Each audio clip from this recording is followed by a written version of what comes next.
First of all, got to ask you for your overall reaction. Obviously, we've seen, renewed momentum behind the Black Lives Matter movement. That's led to protests across the country. That's led to discussions in the workplace about what they can and should do better. Do you feel like now is a moment that will lead to real change, or will things just drift back to usual? Thanks, Emily. Clearly, the unrest we're seeing across our country today is really an outpouring of emotion that's been built up over, unfortunately, not just a few weeks, but over years. And in some ways, I'm encouraged that so many people are coming out in support of the Black community across not just the tech industry, but really across all industries, sports, you name it. And I do think it's an opportunity for us to drive some real change. But I do think the risk is in the second half of your question, which is using this moment as an opportunity to drive sustained effort to create change, because this isn't a problem that got created in a matter of years. It's a problem that we've had for a long time. And so it's something that will take a while and many years of work and focus to fix and to get to a place where we truly feel that we have diverse as well as inclusive workforces as it relates to African Americans and other minority groups. Now, you stepped down as the CEO of McAfee earlier this year, and I couldn't help but notice that you were replaced by a white man. What happened there, and what can you share in terms of your personal experience with these issues?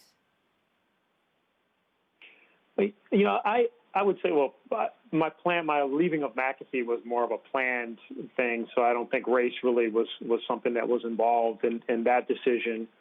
But I can tell you that, over my career, and this is something that as I talk to my colleagues, my friends who are also Black executives, we all face a lot of the same challenges. Many times you're the only person in the room.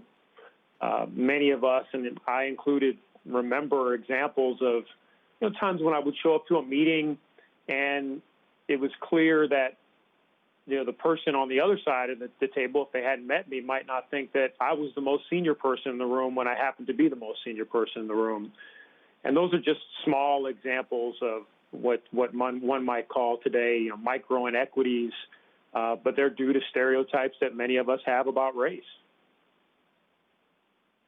So, as you imply, there are 1,000 little things that have left us in this position, and some, big, gigantic sort of historical forces. But what do you think companies are doing wrong, and what can they do right to actually change representation significantly?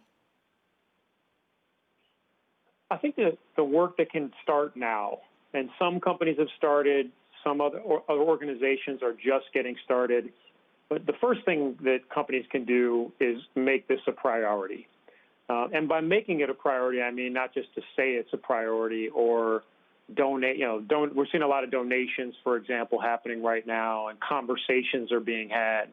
But for it to truly be a priority, it's got to be something that becomes a goal. I mean, nothing in our organizations would we say is a priority if there weren't goals and metrics and measurements associated with those priorities. So, my view is for companies to make progress, to move forward on this issue in a meaningful way, to make impact over time, we'll need to see companies set goals around diversity, and in this case, around African American representation.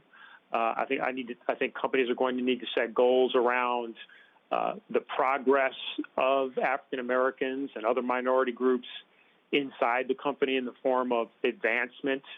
I think they have to measure what's happening from a cultural perspective. And I had a great conversation with someone last week who said to me, when they dug into some of their engagement scores, and every company I know of does an employee engagement survey, if you look at that information by race, oftentimes you'll see that your African American employee base feels less confident about their ability to not just work at the organization, but to thrive and grow in their careers at the organization. And that's a warning sign. And that's a good example of ways in which we can use metrics, we can use measurements to examine culture and start to figure out what needs to change. Last quick question. We have about 30 seconds left. You're on the board of Snap and American Express. You know, people with your background are in demand right now. I imagine you're getting a ton of inbound. How do you feel about that? Should we expect you to be leading another company sometime soon? Yeah, I'm like many people today, spending time with my family. I'm also trying to navigate some of the challenges that are, out there with COVID and other things happening. But I suspect that, there will be some interesting opportunities that I'll be able to talk more about in the future. But for right now, I'm focused on my family, focused on sort of making sure that we're all safe and healthy. And as the world opens back up, I'll start to think about what's next.